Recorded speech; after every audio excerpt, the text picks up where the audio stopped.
có xa cái đàn cà phê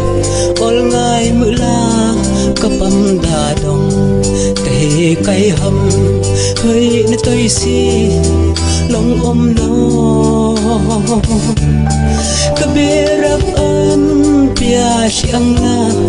nó nơi tư thiên cà khử đầy lòng cây hầm tư thiên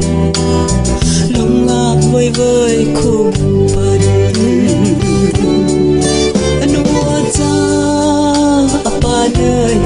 nên tu kiệt na ol khi te cha nei kai tol ti hi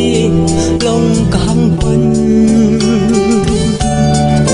ka chama veng im khui kho sa la pathen ol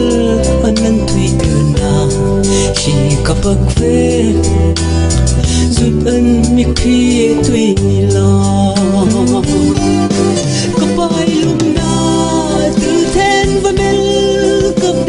so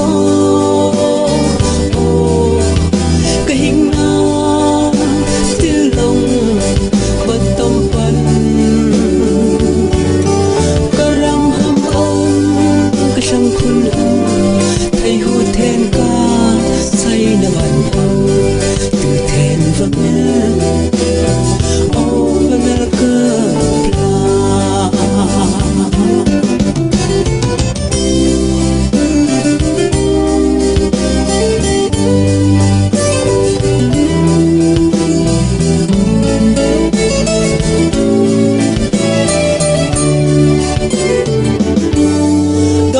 thấy cũng ngày nơi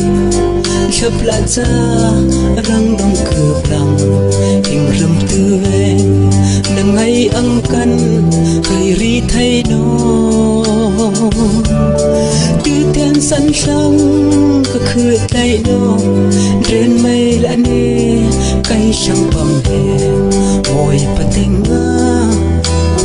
lên na đi quê la cái thôn vui lên cái vui ơi ngồi Panama kinh ca và bel bên hình rừng nắng hâm cà phê uno mùi cha cả áo chỉ một năm cái hình này vẫn chặt gặp lòng cái hầm tư thế vẫn sân sắc cơ